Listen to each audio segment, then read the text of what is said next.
2011 mi yalti Guinée min nayi ado fo mo to wata andi mi mama ba me hura quoi okay ga donc si amina e feno ko ben fe ini oti yetti décision ko ay ni yalta ba musiki rewdo e désert wadi prison e on minna hi sattindeji din fop kandira nalla do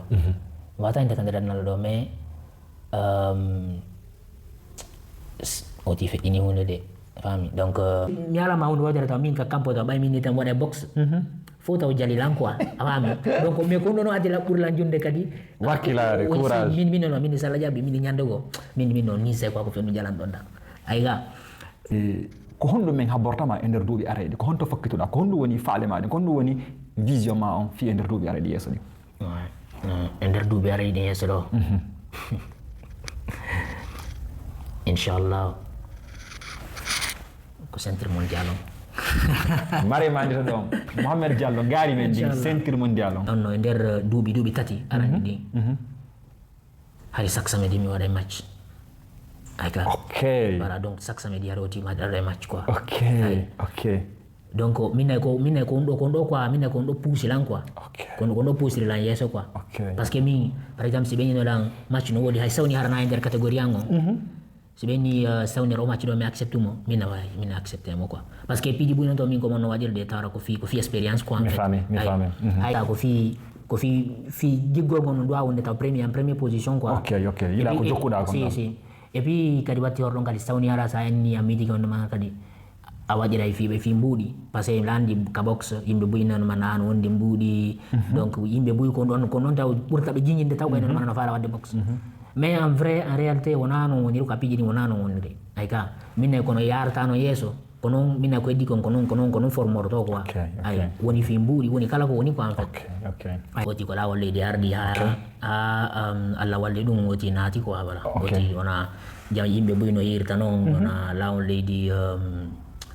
jamanu adirta non kawre désert wona hunde wonde c'est que kenen jota wara hay hoya fi explique gon quoi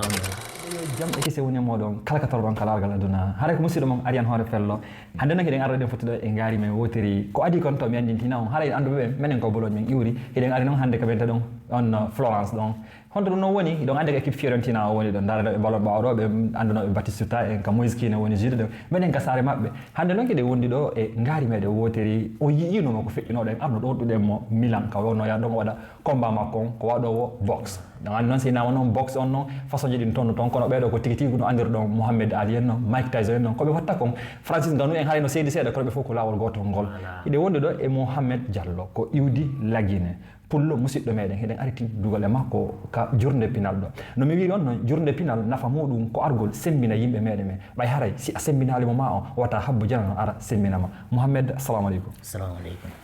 hida e jam alhamdulillah yettude men tawi ma e jam ga yettude Allah sela seda bismillah wa haray me weltani kema ko wernuda men ka entraîneur do haray ne yurdon non ni ka salle d'entraînement mabbe woni dum non kender Florence on do e haray Mohamed hida way halande won be darde be ko no indema yettore e ko honte ka meden e ko homboni Mohamed Diallo alors minay ado fuddade min ko Mohamed Diallo minnete iwdi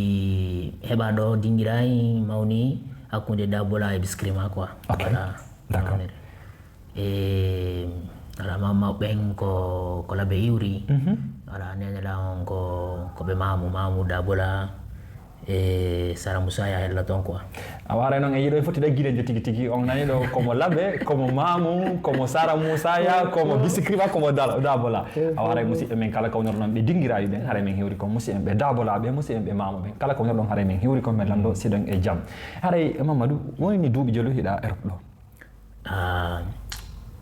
utne bisela si yoni fayda ona dubi jenay heda do itti natura Europe do ko Italy do to wonda ka a wadi leede godde go alors minne hara kon fi Europe do ko Italy tum wadi taw ko Italy tum ko do mi atti taw okay e hida wayi andintinde be andama ben ko lawol hongol wadda ha hewtuda Italy do vraiment bay ko ti halu no piji din woniri non vraiment sa on wonali hunde fi quoi ay donc fono andi minna yimbe arde lawol leydi oti ko lawol leydi ardi ha alla walli dum oti naati quoi voilà oti ona jam yimbe buyno hirta non ona lawol leydi jamanu adilta non kawre désert wona hunde wonde c'est que kenen juwa tawara hay hoya fi explique gon quoi on haalu gon fi mo fi piidi no feirta non ay jamanu andi donc si mi fami hara yanko Mali Algérie Libye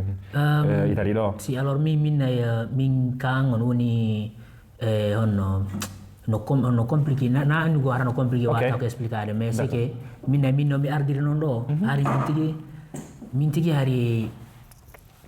mi holano ki ko on demana mi arayno ko ay ka voilà donc pijini no feƴƴiri noon mi tigi kene go simi jooɗi gambi giɗe tawara harano ngalɗini lan seeɗa ay voilà par ce que min komi yalti lagine hari ko wonno ko hakkilan ko yago angula ay ɗum ko ɗum quoi wonno ok 2010 2011 ok voilà 2011 mi yalti quoi Guinée 2011 mi yalti Guinée min ay aɗo fo mum tawa se andi min mamaɓe amɓe huura quoi ayga donc si amina e feno ko ɓen hen feƴƴini o tigi ƴetti décision ko ayni yalta andi gila mi fanduno hari ɓenga no innono mana par exemple wona fi nugolla yomi c'est que ara mi golluka école ɓenga mana sa tawni ara a waɗi piijiɗi no duyrano mi naɓete angula lammari ɗimmojo toon on ɗo ko wallete fino janggira fino waɗira on ɗo a ɓami voilà donc oti mawnidi ɗum ɗon mentalité ɗon donc fi angola luttike hakkil ko amin ɗinoma mi yaha angola ayga du coup ala fe nanguɗa lawol ngol hewtirɗa Italie luttirɗa Italie mi ardi Allah ga quoi voilà donc ala on kadi fi yagol ngon min e angola par ce que min oti min déjà min aɗo taw fi argon nangugo lawol désert ara aɗo ɗum ɗon taw feƴƴol hakkil oti min nayi ha minay dernière semaine o yontere sakkitorde nde har ko fi yago angola to en ka hakkilan quoi minna mi ƴettu décision fi rewrugon lawol désert e nder balɗe tati quoi wallahi donc min ko ɗum ko ɗum waɗi min kenen jogo min tigi so migete tawa tawara si arano ngalɗini lan quoi kenen jogo mais andi kenen jogo ko ɗumen ta bano adama a déciday quoi mais ko Allah ko a falde hunde Allah waɗnama goɗɗum go quoi ok musidɓe ɓe Angola ɓen haray ɓe wonɓe to meɗen andi fulɓe buy guinen ɓe buyno toon haray meɗen hiwroɓe ɗon e itti arɗa Italie ɗo ko meɗen andi koye région Toscana wonɗa e haray ko ɗo tu wonɗa ka waɗi ville ji goɗɗi go Italie ga hara ka wurɗa aɗo ɗa installade ɗon ko min gila mari miɗa ɗo ko miɗa Toscane ɗo ko miɗa Toscane ɗo et puis miɗa ɗo ko e kunkomin ɗum ɗo ko a Las Signa nder Firenze on si d'accord a waray musidɓe men fulɓe wonirɓe Toscane ga ɓen guinen wonirɓe ga ɓe haray on fof on hiwrama toon e haray hande ɗa wawi en andintinde miɗa andi ko boxe wonɗa wadde mi yeehi mi jokkitima ka combat ma mo wonɗa cippirade hari fi centre on Milan e hiɗa yeeli kadi ya heɓude kadi opportunité ji goɗɗi ko kadi wawa kadi folde ɓay meɗen andi kadi a foolay kadi eɗa wawi andinde jama on itti honde fuɗɗiɗa wadde o boxe e kadi ko honɗum kadi woni sombo ko ɗum pusma e waɗugol boxe o ok alors min ɓay oti ɗo taw ka fuɗɗorde andi min nayi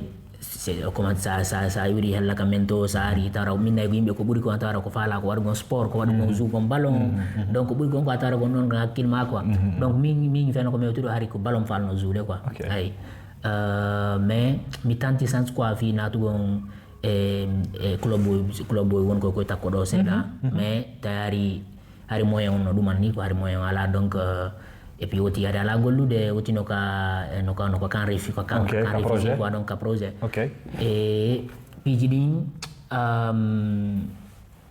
ari nano woti miijori noon quoi en fait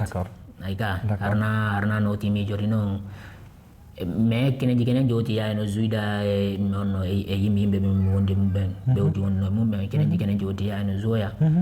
donc luttiri noon ha ñande go o tigi ko wonno ɗon jooma projet on c'est comme suudu ko men wonno ɗon e wona campo on quoi jooma campo on kanko ko ex boxeur jo quoi ko ono feno ko wonno jeune ari waɗa boxe quoi donc kanko no hirilan noon c'est que min nayi no woti mbadi woti ndi no woniri no o wi la on demanda wo mi da moƴƴi ko won ko boxer afami wadira la non quoi donc mais min no min par exemple on a box hande min gilam heba en fait hande mi meɗa feɓɓiɗo hakkilan ka min manna uttondiro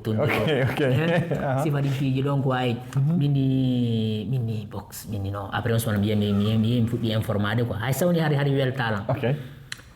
hari mi nanay fi Mike Tyson fi Muhammad Ali ay donc hari mi nanay non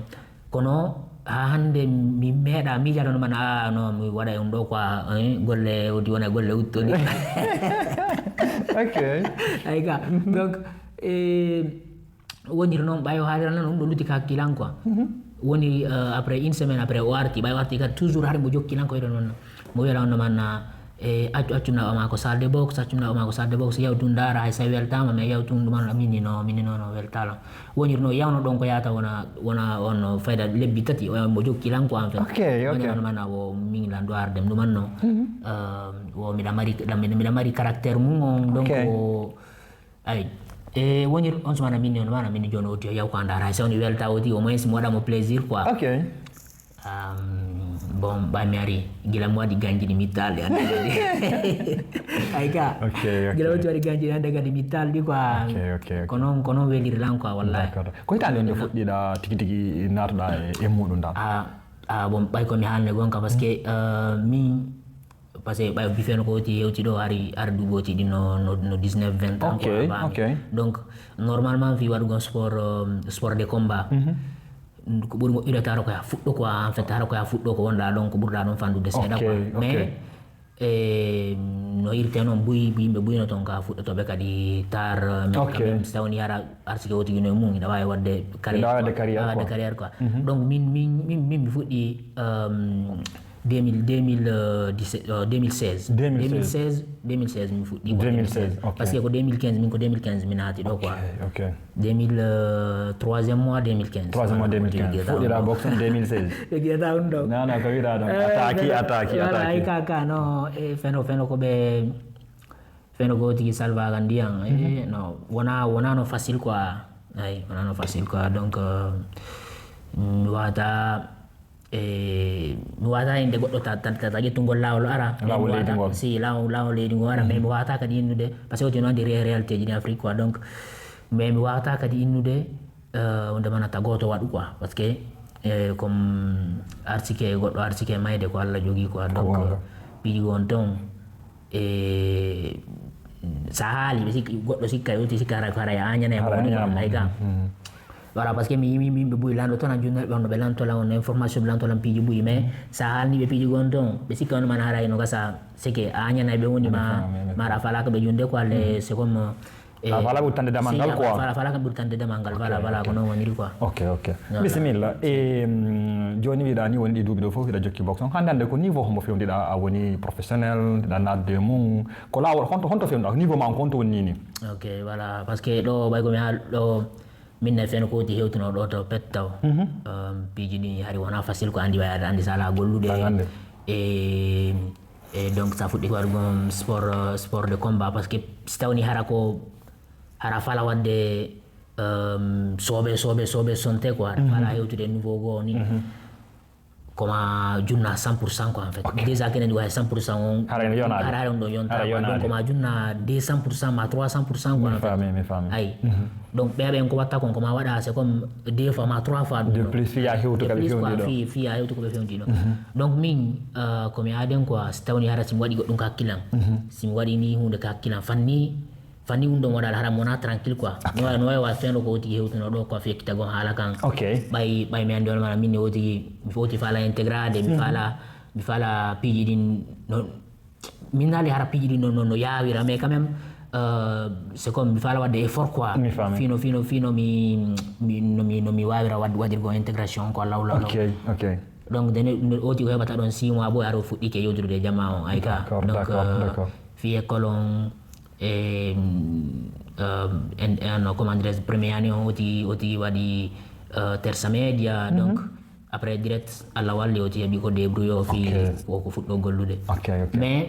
ko ɗumanni fi box on parce que oti wannoɗo fayda ko yata en nan ko aɗum fuɗɗade waɗugo box on ay voilà ba wono ti fudike boxon ka fuddorde hari c'est pas très facile quoi mais bayari woti no hidi bayara yidi na do utandire de gombo ombolo ay gonti do ta ko mi ngondo mi susata voilà donc ka fuddorde haris wona facile quoi mais on gila maître yo wat min maître on na ɗon adi ɗon nadde on ganji ɗin ka jungan ɗo min nayi ɗo on kun anglum ɗo quoi kun anglum ɗo ko ɗo mi fuɗɗi quoi min nayi premier kuuji ɗo miɗi mi hatti ɗin naɓude donc mais après ɗum ɗon direct maître on boy gila ɓe yilan ɓe non ɗo man seke ɓe ɗumani espoir en quoi ɓe fay tamawo e maɗa si ɓe fay tamawo en donc ande kadi ɓe concentré quoi parce que ɓe concentré ɓay ɓe on demana woti no arda ñande hari mi arayno par exemple ala sawni woti ala gollude ala wadde fuska suudu donc ɗo ya wonirde ni minni yewti yaw donc 17 heures tawara mi hewti ɗo ko mi habbogene ndi wan soɓe ari ɓe uddita ok an kadi holluɗa aɗa hiɗa faala si mi holli on demana minni ɗo minni miɗa faala quoi woti junnayi 200% quoi fiya on manno quoi voilà fiyo mom min naɗon mana mi hewtayi en fait min nayi mi wonayi mi anda hombo tigui de quoi en fait mais min on mana mi fala famude ko ande ɗo quoi voilà donc oti junni hoore mo 100% de 100% quoi parce que ari premier boy min nayi ɗo entraînement ji ɗin ko 2 heures ma 3 heures de maximum quoi min no uditi quoi mais normalement entraînement on ko 1 heure du temps 1 heure et demi 2 heures si ɗuuɗi han quoi goɗɗo entraînement parce que par exemple no wodi paygo ko yatato fuɗɗade on lutondira si mais lutondira ko après jeune ɓe ara après on sumana professionnel ɓe ma amateur c'est comme amateur à level wonɓe ɓen à level quoi mi fami ɓen no sakkito quoi premier min premier fen ko fuɗɗi parce que mi ala pro taw quoi mi fami ok donc min mi arayno mi waɗayno min si mi arino hella vers 5 heures mi wonayno ha 22 heures amami donc arno exagéré quoi ayga arno exagéré ha kenen go ɓendelano ene han par ce que mi alama hunde wodere taw min ka campo taw ɓay min ni tan waɗa box fo taw jalilan quoi amami donc mais kon ɗon adi ɓurlan jonde kadi wakkilare courage min non min sala jaɓi min ñande go min non ni c'est quoi ko fendu jalan ɗon ɗa ayga mais hara en fait déjà hara ko fifiji ndaru en fini ndaru ni tout quoi parce que har men fo meɗen moɓodiri ɓayri mawɗon bo tampiñelano mana mi aru on sumana har men fo meɗen moɓo jaharɓe wadde réunion quoi minni on ɗumanna minni mi faala wadde box ɓay mi haali ɗum dañandem hersuno ɓenna pulla fuuta janda ɓenni sa ɓe warede anda ɓen fof ko yimɓe janduɓe ɓen ton koko yimɓe janduɓe warta ɗum quoi non min de min ɗo ƴettude la hoore nden de min mi faala wadde box on sumana yimɓe fuɗɗi jalde quoi en fait opératrice amen ko wonno ɗon ɗon kadi ko debbo wonno opérateur amen o onen mana andi ɗum no muusi guite maɗen yeeso ma ngon ɓe fusa yeeso ma ɓe fof ɗaɓe hulɓi maɗa fof fuɗɗi lan hulɓinde minni ok minni sala jaɓe minni ñande goo on nana yinde ayka mais ɗum ɗon mi haalirni tout mi fami jogiɗan ɗon kaɓerde ma dal si mi jogui ɗon mais en fait ko minnayi ko fi ɓay mawɗon harno comment dirais je hari mo no yowi tamaw hari mo yowi tamaw yan et puis watti or ɗon kadi hari mo puusude lan quoi fi yomi waɗ ɗum ɗo kanko dal haɗa o yiye maɗa mi anda kon no yiye an quoi ayga donc ari ko wonno lan ko puusude hari kadi fi komi ƴettani ɓe kon kadi promesse min di sala min ɗum ɗo waɗay donc kon ɗum ɗon fof kadi puusilan minen ɗumana minni ɗumanno to quoi min koma o tigui ɗumanno ma koma o tigui yara yesso hay sawni hara no muusi mais no muusi de awa nani no muusi ka har no muusi non vraiment hay fus heɓorta ko ni kowoni kala koma junna hoorema a mille min nayi koma junna fof quoi kala ko won ton quoi sege hay fus ala ko heɓortani hay fus wona cadeau hay fus hay sawni hara opportunité a junnama opportunité ji ɗi sa junnali hoorema à 200% no gasa min naali a wawata wadde hunde mais a woɗɗotako e mum quoi toujours aɗa waka wadde fi hara ɓay hara goɗɗo darama ma hara ma fi hara goɗɗo ɗumannoma ayi ko waɗirta ko fi jiggol gon ɗum ɗo wonde taw premier position quoi ok yiɗa ko jokkuɗa kon si et puis kadi watti horɗon kadi sawni hara sa enni a meeting on ɗuma kadi a waɗira e fi mbuuɗi par ce que landi ka box yimɓe boyi nano manna an wonde mbuuɗi donc yimɓe boyi kon ɗon taw ɓurta ɓe jiñinde taw ɓayno manano faala wadde box mais en vrai en réalité wona non woniri ko a piiji ɗi wona non woniri ay ka minne kono yaratano yeeso ko noon minne ko heddi kon ko noon formorto quoi ay woni fi mbuuɗi woni kala ko woni ko en fait ay bisimilla haray itti fuɗɗiɗa wadde ɗi combat ji wonɗa binnem ɓay waɗa ko professionnel on contete tigi tigi a waɗi wono ɗi jelu ko manditiɗa pomana combat jelu ni ka hanno ka ɗuma ka carte ɗuma ka carte bio ka cv ma ko combien de combat contete e muɗum hara ko dal ko professionnel da alors ɓay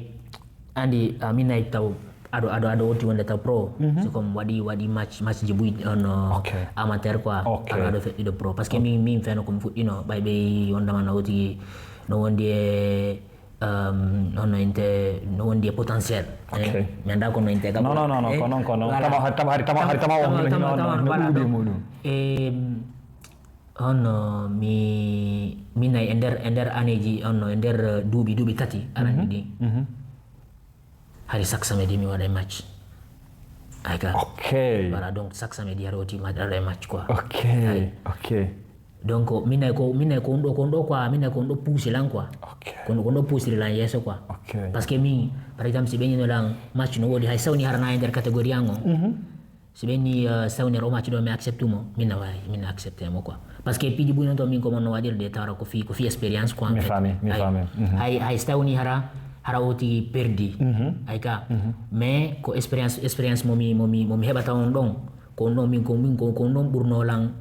ɓurnolan intérêt sude quoi en fait ay voilà donc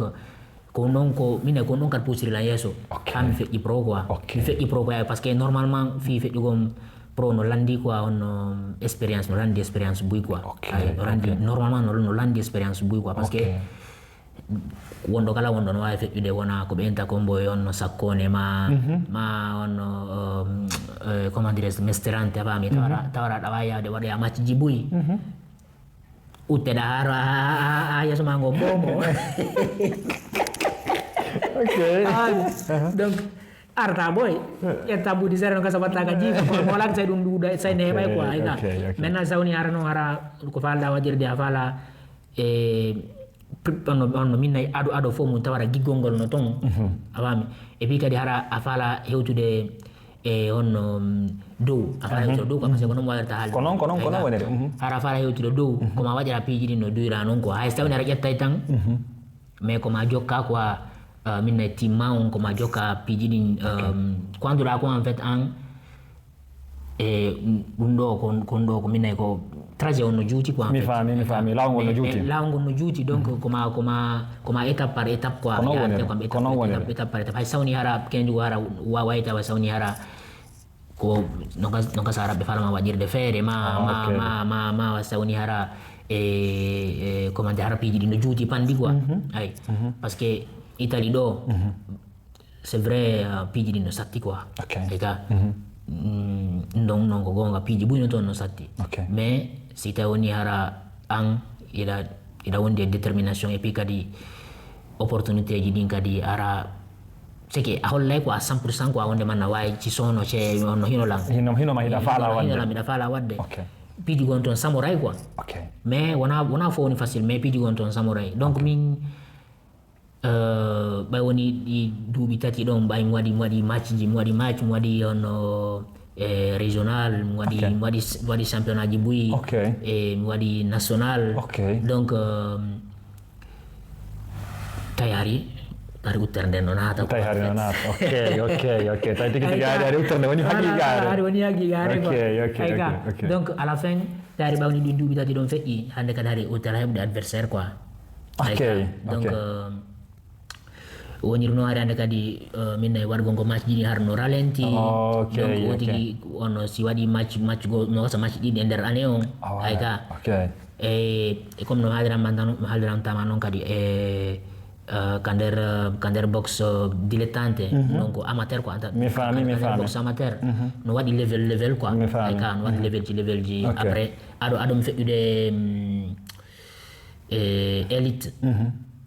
oti wona 15 match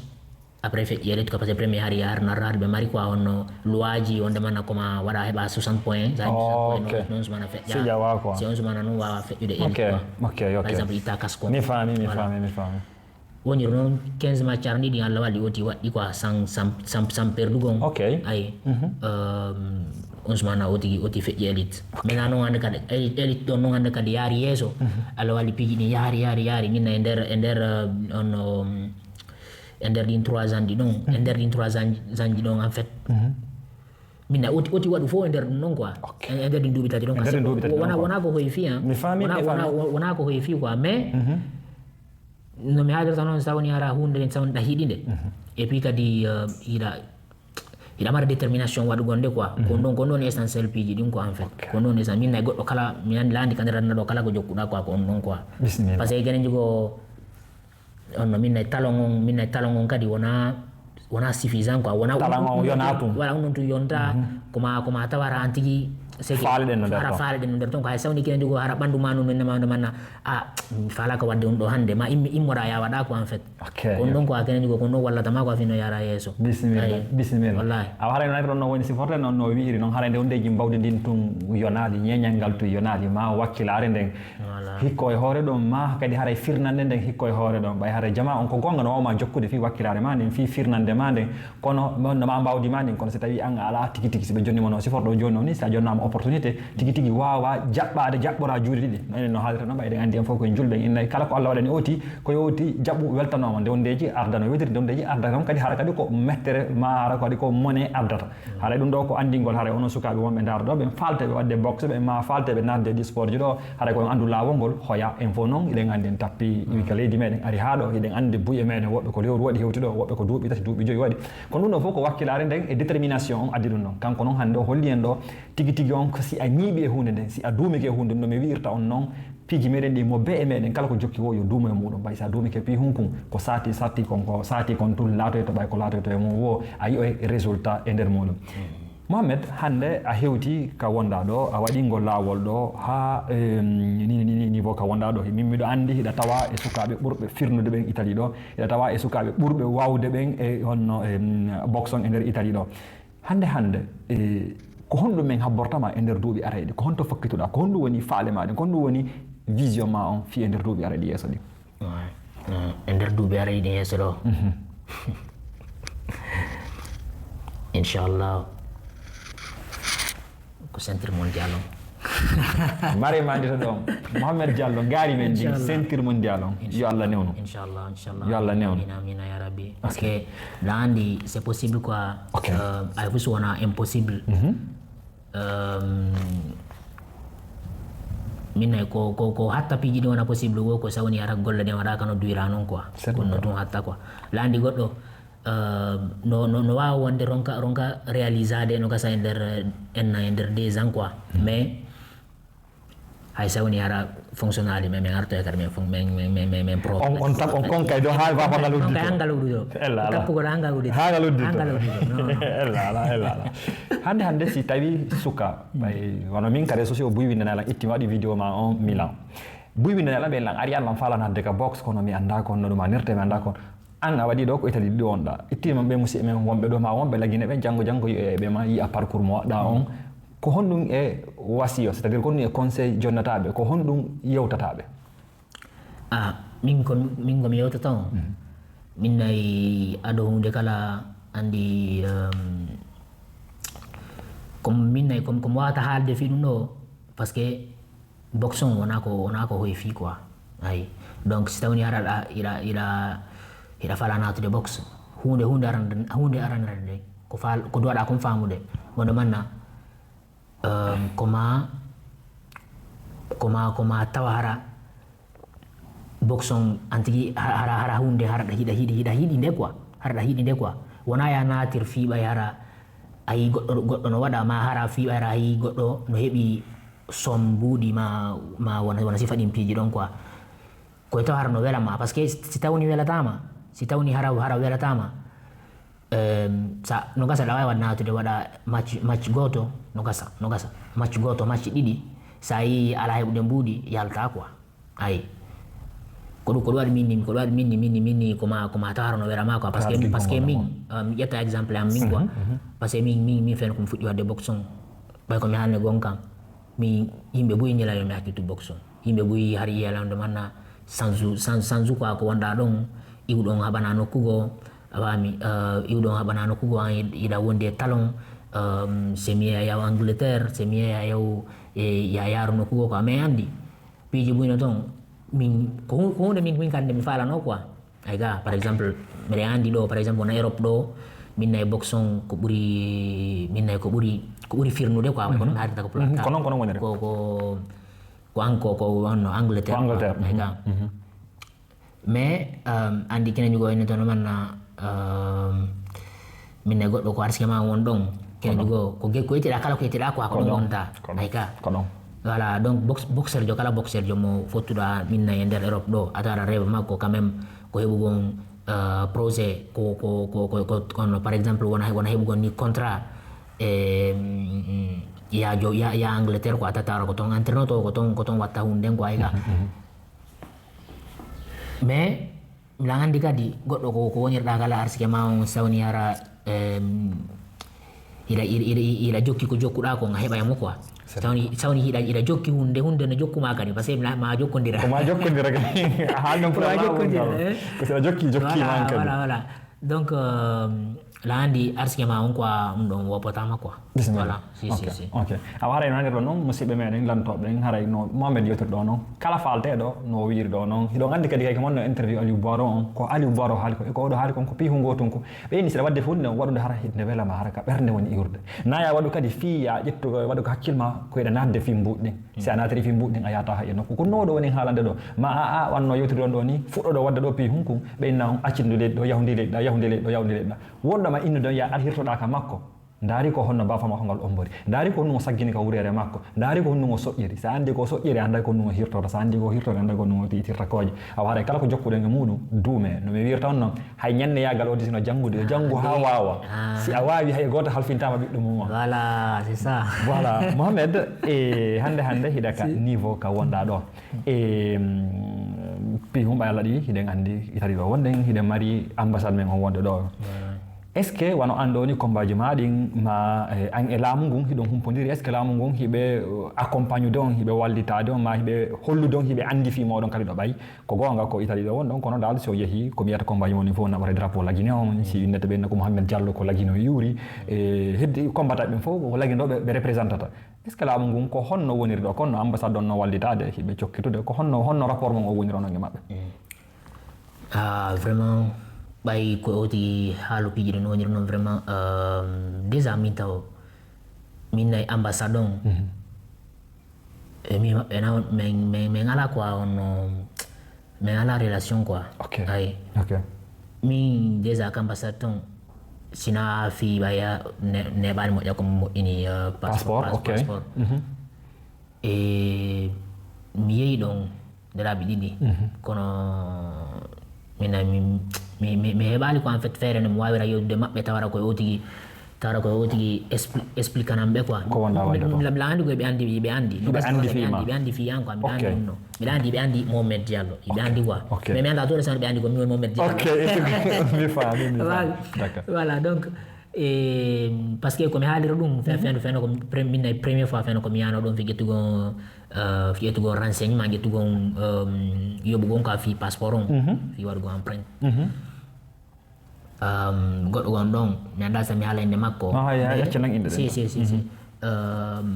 o jilan ko ame ko kan woni Mohamed Diallo hamin ɓe haalnilano mana intere Mohamed Diallo no ara ɗo hande on to ɓuɗɗi woni ayga donc min Mohamed Diallo ɗo de kono ɓuuri ala no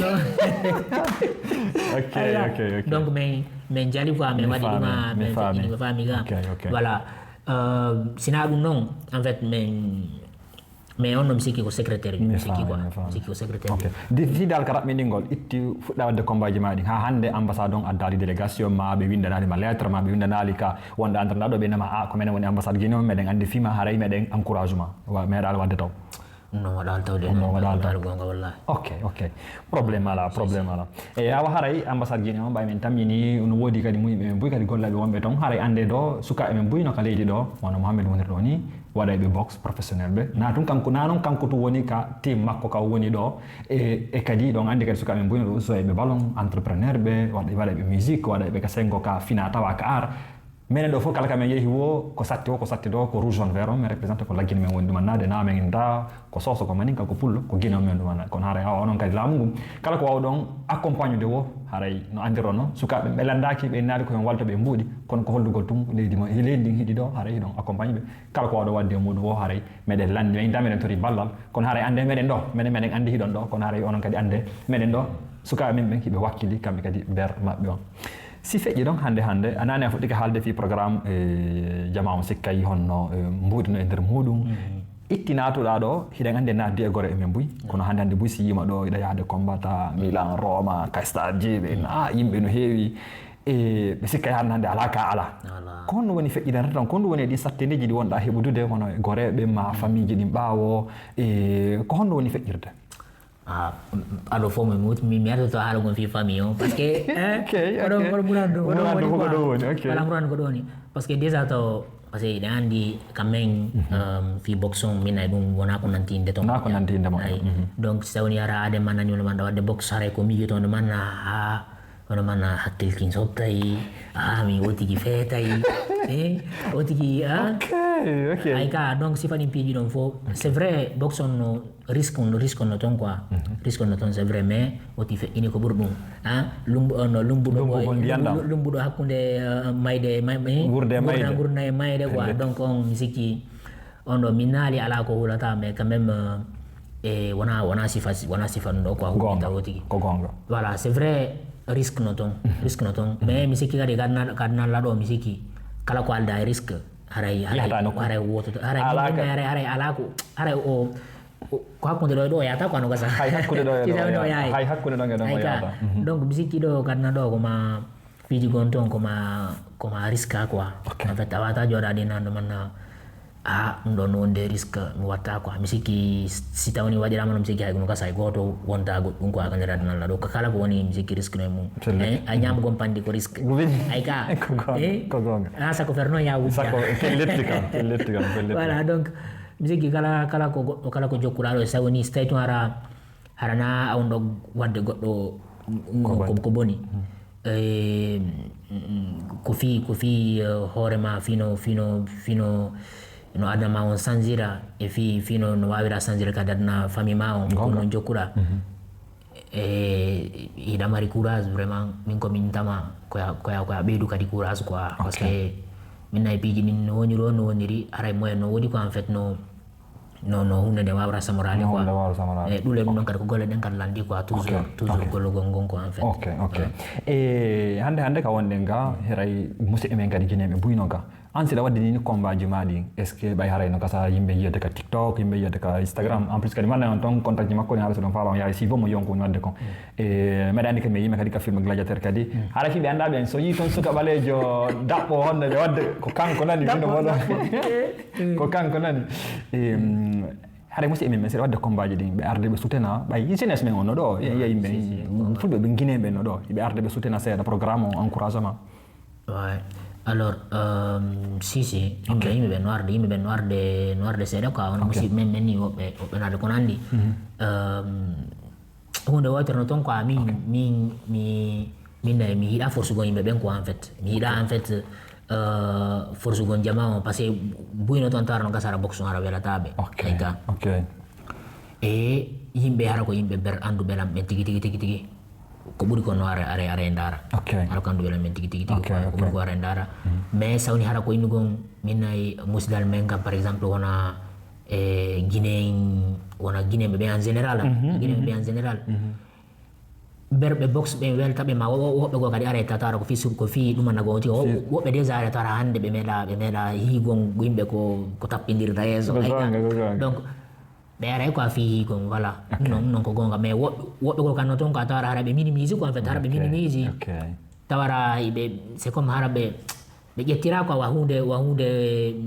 wasoɓe dal marde voilà si marde valeur dal wa hunde marde valeur quoi woɓɓe ko wara ko noon par ce que ko andi mi haala ɗum noon tawra ɓe noon man anga yaara fusko waɗa sina tappintirgo yimɓe ay ka sifa ɗin piiji donc min ɗum ɗon kene warno mettela mais min ƴettira fijindaru quoi ay ka ƴettira fijindaru ɓay andi sawni hara kene waɗa andi mentalité yimɓe ɓen quoi aɗo aka ɓe ƴettirde kala c'est comme kala mo kala hakkille mum dal si mo kala hakkille mum donc piiji gon toon aɗa oti hara duwaka quoi ƴettirde no hakkille maɓɓe kin quoi no woniri noon ka c'est comme mañamanoɓe miijorto noon ay voilà donc ko noon woniri quoi d'accord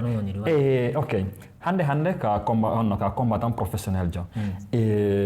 min nembere komi jindatede comme nayi a combattant ɓe guinéɓe boyi no woodi joni hay fulɓe boyla yiide muɗum yettaɓe diallo bari no wuttodira no ɓoɓa no yeeɗi gueesi yimɓe est ce que an voilà est ce que an e combattant ɓe guinéɓe hedditiɓen ko honɗum e liye woni muɗum est ce que no woodi ɓe welduɗa e muɗum no woodi ɓe joni ƴetta conseil ji muɗum wono nane gasifike ɗo no woodi woɓɓe hara kono ko Angleterre no combattude woɓɓe gasa ka Belgique wano France lan andi France boyi hino ton waɗay ɓe MMA on waɗay ɓe kickboxing an ko rapport hombo wonduɗa marduɗa an e waɗay ɓe sport ko wonɗo wadde kon alors ɗo taw minnete en fait min nayi ɗo min on salle de boxe ko mon ɗo bo joguinen jo Alia Balde donc ko ari aɗa déjà kanko ko salle de boxe goo wonno ko premier et après o yilnomanna mo fala arde ka salle de boxe amen ɗo so woni ara si c'est possible mi yewtidi e hoore jon ɗo kañum anna e maître an donc merani ɗum non possible quoi men ɗo komin guiné ɓe ɗiɗo won ɗo quoi ay ga donc prison vert on bono représenta quoi deux fois ay ga voilà donc déjà taw kanko e moɗo par ce que kanko men to haalde fi mum mbayi a sawni ara woti no andi woɓɓe goo maintenant noon si feƴƴimo kanko min nayi hara ko innugo hara ko guiné 100% hara mo anda ɗo fi mum lagine mi haala fi Ibrahim quoi Ibrahim wonɗo Londres ɓiɗɗo Beya Diallo on quoi ok et donc kanko de laaɓi min nayi de laaɓi min yewtay quoi min yewtay ka donc min junnidira e hakkille min haalindirani par exemple sawni hara mo mari match ma miɗa mari match ni min junnidira e hakkille fi piiji ɓuyno donc et puis wona organisation waɗano ɗon feno ko Ibrahima combattuno ɗon o landino lan quoi si tawni hara ono miɗa falano tawede quoi e mum donc mais on wati ɗon tari har lammarno quoi en fait match har lammarno match donc ɗum waɗi quoi min waɗi prochaine fois quoi mi waɗu no gasa salla jaɓi prochaine fois mini en fo men ɗumanoto ay donc Arlanda wadde titre ceinturon quoi mais après on ceinturon kadi après ɗon ɓe min nayi date on ɓe c'est comme ɓe sottinimo nde laaɓi ɓuyi quoi settina ko nde laaɓi ɓuyi kono noon ɗuman ni quoi en fait Ibrahima haɗa meɗen hiwromo min kala yiyama ka hoore weeyo mane andi ko pay ko firno kon donc aɗa a salminama kala ka wonirɗa meɗen habbi meɗen yiwdema ok hande hiɗa ɗo ka combattant jo professionnel jo hiɗa wakkiliɗa ɗuman ni janggo hiɗen andi wono laggini ka meɗen ɓay ko guine iwruɗen donc haramo be meɗen seeɓi ɗo seeɗa no faala naɓude toon ma no faala hollirde toon ɓay ko fi no lendi yara yeeso ɓay sen habbori laamu ngun tum haray mi anda kon to fokkitoɗen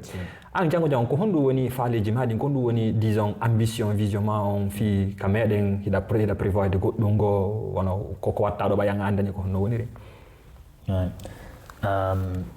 min nayi en fait janggo vision oti gon no woniri noon min na fi ɓayare ko fi boxon oti yaalata sagan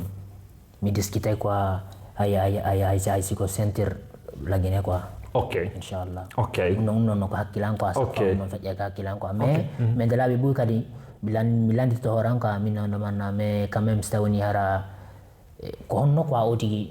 wawirta ka wonde min nayi par ce que mi la andi quand même ono lagine ɓe mari fédération boxe quoi fédération boxe on no ton quoi mais ha hande mi intéressiki quoi fi ɗaɓɓutugon ɓe quoi hay numéroji maɓɓe mi noddi mais keñugo par exemple woɓɓe go jaaboto mais hara min famodirta quoi en fait donc par ce que mi la andi piiji ɓoyin toon saɗa fala wadde ma tawara collaboration collaboration kadi no ton quoi mais ɗum ɗon mi heɓali taw feere tawara hara par exemple hara ko indi gonno manna mi yewtidi e ɓeɗo men no gasan wa on de stawni alla no muyi me wa wadde on men wa wadde on do ko ay ka d'accord mais stawni hara ko vision innugo mandoni an jango ko on falteɗa wadde ton bayla andi an ko boxe on wadde est ce que ɗa mari ambition yawgol créa salle de on centre de boxe wona ka moɗon siko dingirawi ma siko an on sila crédit mi anda ko on to yarta parce que anda siko dingirawi siko mamou siko dabol abi voilà donc du coup est ce que hara yiɗa mari on ambition ɗon yiɗa mari ɗen faale ɗon ka yiɗa prévoyde déjà fi muɗum ɓay haray ɗum ɗo yiɗa andan ɗarinte on noon feƴƴirta andi ko honno onente kawanko enatalanko onne manna bendalan wana o anga heɓi mbuudi buya box accutu box on hande kadi kono wonɗa wadde accutu box on kawanko ɗum ɓe enatalanko anga heɓi mbuudi buya joni accutu box on ɗum no muusi ay ka sawti centrement ko nan pera nadde nder ay ka wala ko kamɓe massota kamɓe adde nadde nder to ok anda ko anani non ɓe anda nani to mboɗi voilà donc o tigi mi landi ambition kala boxeur jo min nayi ko c'est comme ko jannugon quoi ko jannugo ɓe go kadi quoi par ce que andi boxe on min nayi aɗo hunde kala wona min nayi daragon tun uttodirama a faami min nayi hunde arandere nde boxe on ko jannatama ko respect quoi ko respect quoi ko min nayi ko respect mutuel quoi en fait ay ko non boxe on ko non jannatama quoi ay maintenant noon piiji hedde tiɗɗe fof no gasa a yiyay ko yimɓe no ƴawa no uttodira no ɗumanno a faami mais après no gasa sa daari kan moƴƴat si ka sakkitoon a yeyi ɓe salmodira voilà donc ko noble art quoi mi anda kono min daari donc noble art quoi donc si tawni hara no waɗano duyirano ko noble art ay ka donc boxe mi sikki boxeur jo kala boxeur jo ko woni rêve makko ko woni gon champion e onno janna kadi e onno quand même woɓɓe go junna opportunité woɓɓe go kadi quoi voilà min ko non mi fala wadde janggol lagene selde jaɓi bisimilla ñande kala créeɗa waɗoɗa sal ma on joni noon min noon mi anda sa waɗi mo noon dabola mi yata bref ok no haray fi sifanagol on ko ɗum noble art on haray no andiron noon no woni windanani noon boxe on ko discipline ko gonko haalani on ɗo kon na noon boxe on tun kala sport mi tamini de hay ka meɗen on andi on yiyayi kala ko yiɗa ko ceernojo ko darjo yeeyato e mo hewno mo tentini kalama ko makko ɗo boxeur jo kala ko darji ma o teddina kalama ko makko joueur jo ballon kala ko nanti inde woɓe ɓe anduɗen ɓen fof on yeeyi siɓe fuɗɗike haalde taw koɓe atto weltanade koɓe ɓe woni godduɗe ɓen e janduɓe honnoon golle ɗen donc haray janggo hiɗe wawi habbade enen kadi hiɗe yelanima kan kadi walla newnanmo wonno sifa makko en kadi buy kadi se utti wonno salji boxe ɗum noon kadi wawi wolde wawi jeunesse men hiɗen andi ndewndeji haray falteɓe no woodi kono haray feere nden woni ruuɗa e muɗum ok Mohamed hande hiɗen ɗo a nimen nani ok hiɗa faala pirande ɗo e duuɓi araɗi fi ceinture on combat on hande si tawi en duwama hombude parcours ma on a innayyi o darja ko heɓuɗa o boxe ko wonɗa wadde kon haray ko hombo duwaɗa ɗum ko hombo woni mérite mum on ko wakkilare ma nden antum ka no woodi tigi marɗo mérite on ɓuurma an tam ƴiniɗa mi sikki rewruɗo e désert eyi waɗi prison e onno minna hi sattindeji ɗin fop ka nder adnalla ɗo watande ka nder adnalla ɗo mais oti feƴƴini hunde de fami donc mi sikki ko hoore an taw matoto taw hikkinde yeeso ko a hellatele ma ɗon quoi ay maintenant noon ko feƴƴi kon ɗon c'est que par ce que min lagine ko yaltinilan taw min kadi ko min nayi taw hunde hara ko hunde tigi ko yaltinilan kon ko monnaie quoi en fait min ko monnaie déjà miɗa haalandema ɗo fi monnaie kadi parce que feno ko ɓengal ngen feƴƴinno min nayi ɓe nguure ella bappiraɓe ɓen quoi par ce que si waɗi piiji noon ɗum men toon ɓe jibidiri piiji ɗin e taari o tigi ma yalta par ce que probléme ji ɗi harno ɗuuɗi pandi taari ɓittike donc biron en ɓe innilano mana koma yo tigi yalta ɗum aroti no fanɗi harla mari 14 ans quoi en fait ay ka donc mais 14 ans oti hari wata permettude hoore mum a faami fanɗugol ko gonga ay ga duuɓi ɗi no fanɗi kono faalaji ɗi harno janɗi voilà donc tari ko ma oti yalta ko ya heba dabba fere no wawira wallirde famille on donc minnata hunde arnade ko non taw hunde ɗiɗa ɓirane atinilande yaltinde quoi fi wallidirgo famille on donc hande minne alhamdulillah o tigi yalta hay nokku mais quand même minne alhamdulillah ɓay hande o tigi ari ɗo e nder 7 ans o tigi etike quoi fipiji ɗo no moƴƴira addi singiraɓe men ɗiɗo donc hande meɗen wonɗi ɗo alhamdulillah déjà on ɗon miɗa welti quoi en fait hellatelema ɗon ko alhamdulillah donc e kadi vision on no towi quoi donc o tigi o torto Allah ambition ji ɗin no ɗuuɗi e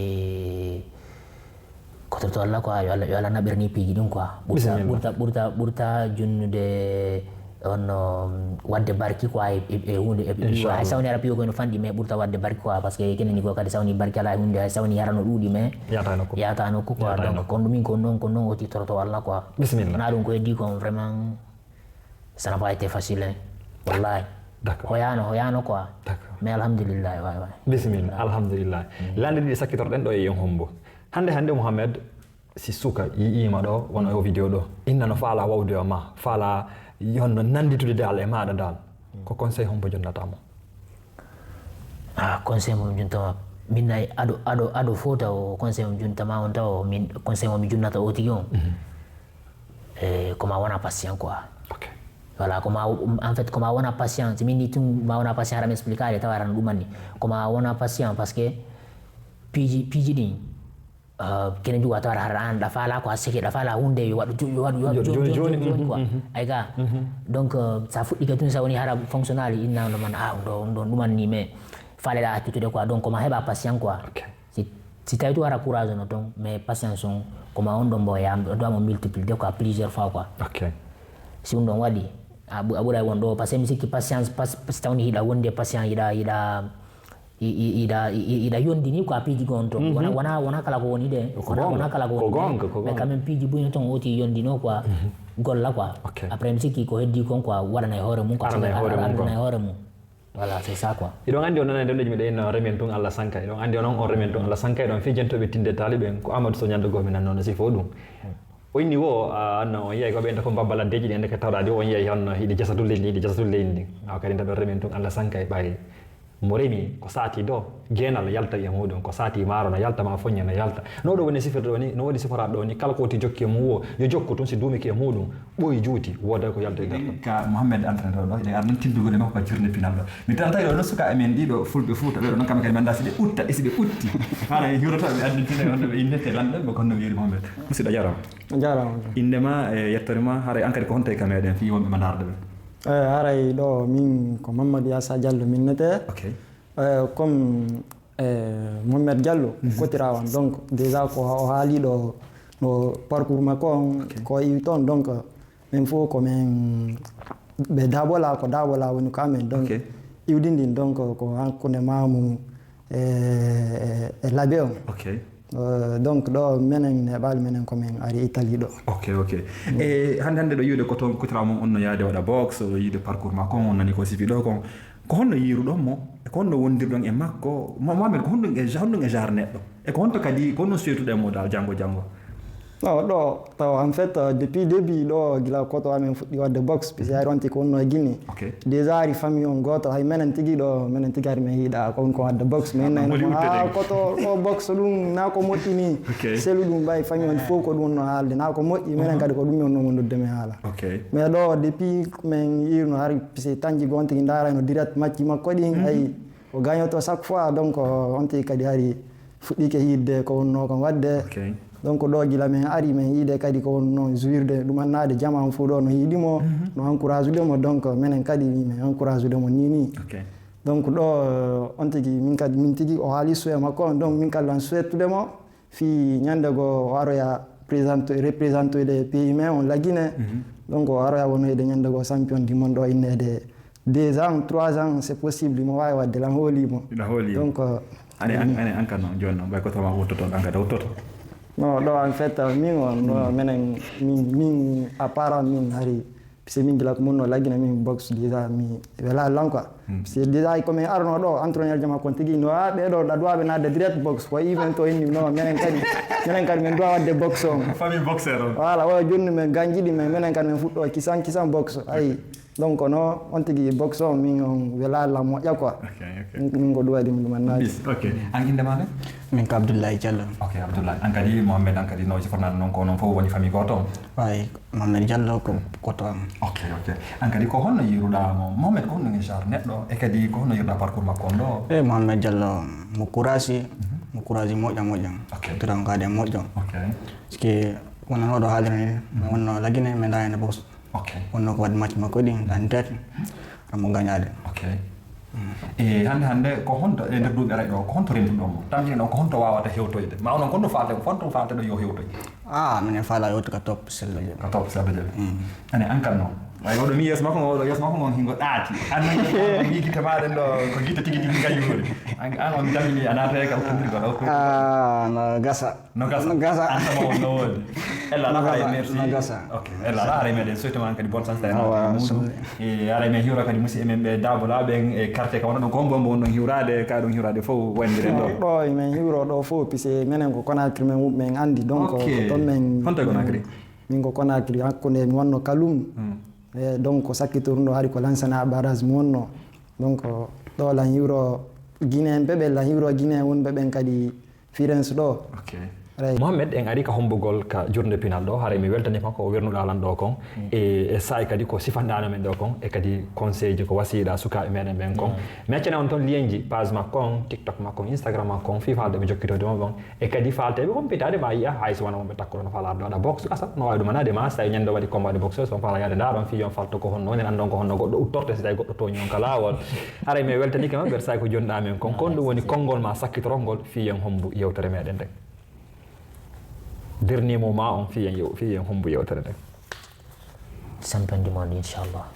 champion du monde inchallah haray mare mandi to Mohamed Diallo ngari men nayeri iwridi dabola labbe iwrdo Guinée on ɓiɗɗo Fouta on haray himo fokkitani adna on fof haray noon mare mandi to ɗon e nder duuɓi arayɗi en ɗotoyemo kadi ɓay lawol ngol koye fuɗɗade tuf woni musidɓe yiɓe haray mi weltanike on onon wonɓe men darde ɓen onon wonɓe sakitude ɓen onon wonɓe wadde dewtale ɓen onon wonɓe anda hoorema wakkiliɓe fi sembingol ko min woni sembinde kon haray en arno ɗo tintodude suka meɗen on ɗo fi ɓeddugal ka gurdam makko andina on konno boxe o woni feƴƴirɗo andina on kankadi wakkilare makko nde koko woni wadde ɗo an wonɗo darde ɗon aɗa wawi wadde min komi woni wadde kon an wonɗo darde on seɗa faala ɗum ɗo an kadi aɗa wawi wadde remen tum Allah sankay ɓay ko yeeso weeɗi e nge sayi si Allah jaɓi merci